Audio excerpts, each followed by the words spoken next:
Dear students, तो आज हम जो लेक्चर स्टार्ट करने जा रहे हैं वो क्या है, न्यूमेरिकल प्रॉब्लम्स हम शुरू करेंगे। वर्क एनर्जी पावर के इस चैप्टर में आज हम लोग क्या शुरू करने जा रहे हैं, न्यूमेरिकल प्रॉब्लम्स। पिछले लेक्चर में हम लोगों ने वर्क के नेचर और उसके टाइप्स को स्टडी किया। क्या क्या पता चला था वहाँ पे?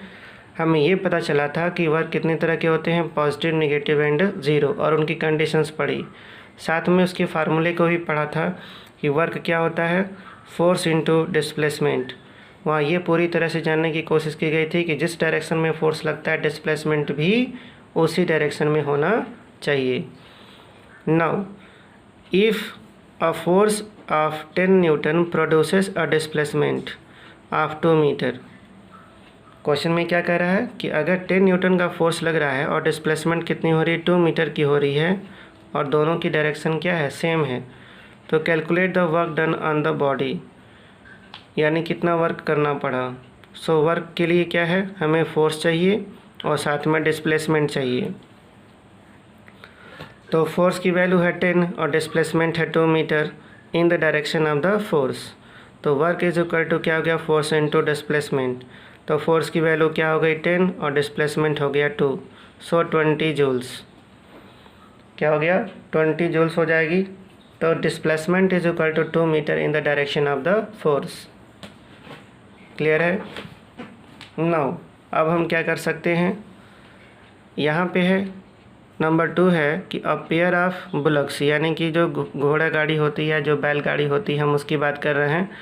तो बैलगाड़ी में क्या होता है कि बैलगाड़ी में कितना फोर्स लग रहा है, 140 न्यूटन का फोर्स लग रहा है, और वो खेत जोत रहा है। यानी खेत जोतने के लिए जो हम लोग बैलगाड़ी यूज़ करते हैं, उसने कितना फोर्स जनरेट किया, 140 न्यूटन का फोर्स जनरेट किया। द फील्ड बीइंग प्लग्ड, यानी कि खेत जोता जा रहा है, कितने दूर तक, 15 मीटर की लंबाई वाली जोती जा रही है। यानी कि 140 न्यूटन का फोर्स लगा करके वो 15 मीटर लंबा खेत क्या कर रहा है, जोत रहा है। Okay student, how much work is done in plugging the length of the field. How much work is done in plugging the length of the field.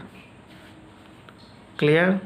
तो ऐसे में सॉल्यूशन क्या होगा, फोर्स की वैल्यू मिल गई 140, डिस्प्लेसमेंट हमें मिल गया 15 मीटर।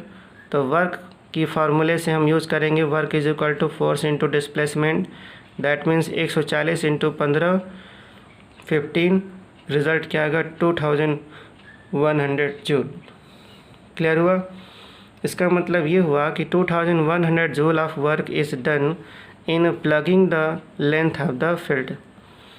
यानी 2100 जूल जो वर्क हो रहा है उससे हम लोग 15 मीटर लंबा खेत जोत सकते हैं। कितना फोर्स लगा करके, 140 न्यूटन का फोर्स लगा करके।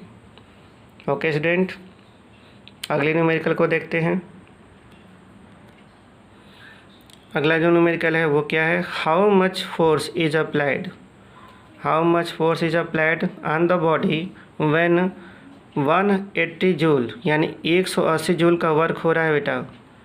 डियर स्टूडेंट्स, लिसन केयरफुली, यहाँ पे एक 180 जूल का वर्क हो रहा है in displacing body through a distance of 12 metre, यानी कि 12 मीटर उसे सरकाने के लिए 180 जूल का वर्क किया जा रहा है। तो जाहिर सी बात है क्या पूछा जाएगा आपसे, force.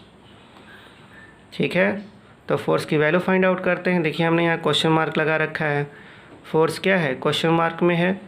So W is equal to कितना हुआ, 180 जूल, डिस्प्लेसमेंट कितनी हुई, 12 मीटर।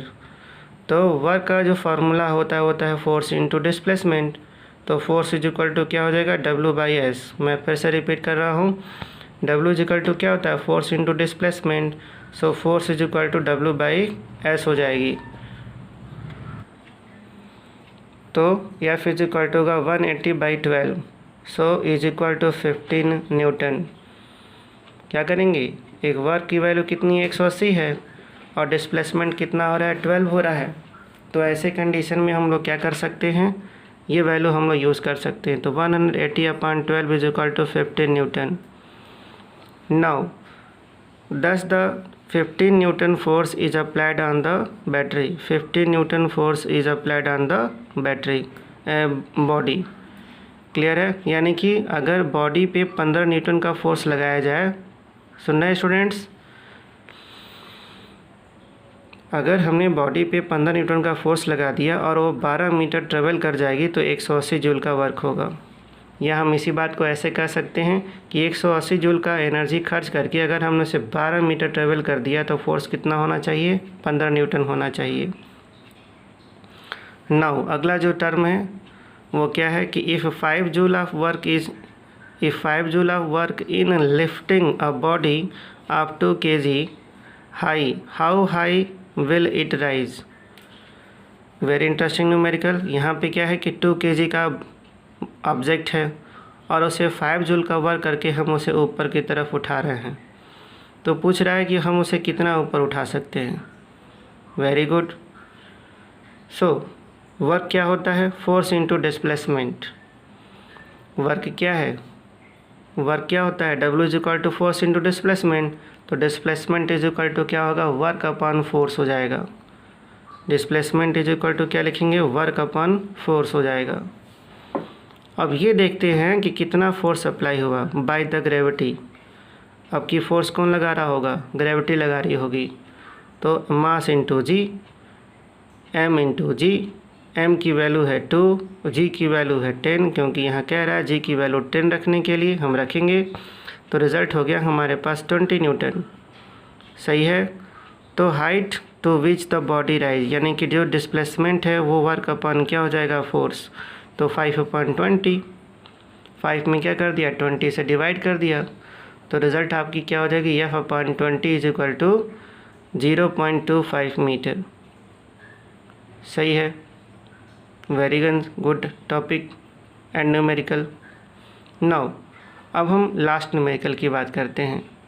यहाँ पे क्या आपसे कहा जा रहा है कि an object of mass 5 kg is lifted vertically to a height of 2 metre. हम क्या करें? 5 kg की ऑब्जेक्ट है, हम उसे 2 मीटर ऊपर उठाना चाहते हैं। If acceleration due to gravity at that place is 10 metre per second square. Clear है।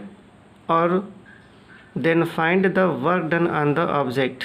हम तो वर्क डन के लिए हमें क्या चाहिए? फोर्स और डिस्प्लेसमेंट चाहिए। और फोर्स की वैल्यू कैसी है? अप्लाइड फोर्स कितना है? वेट ऑफ द ऑब्जेक्ट होगा, और वेट ऑफ द ऑब्जेक्ट क्या है? mg।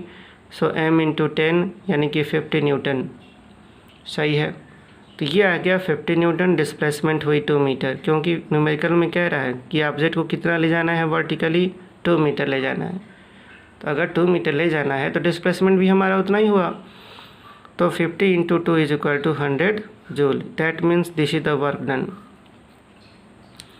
ओके स्टूडेंट्स, उम्मीद करते हैं ये छोटा सा लेक्चर आपके समझ में आया होगा। आज हमने सिर्फ 5 न्यूमेरिकल डील किए, और वो किस पे था? Force into displacement is equal to work, या फिर हम उसे कहेंगे work is equal to force into displacement. Thank you students. Lecture अच्छा लगा हो तो इसे लाइक करें, शेयर करें एंड सब्सक्राइब करें। आप लोग लाइक करना भूल जाते हैं, सब्सक्राइब करना भी भूल जाते हैं। सो प्लीज़ मैं रिक्वेस्ट करूँगा कि आप इस चैनल को क्या करें? लाइक भी करें, शेयर भी करें, सब्सक्राइब भी करें।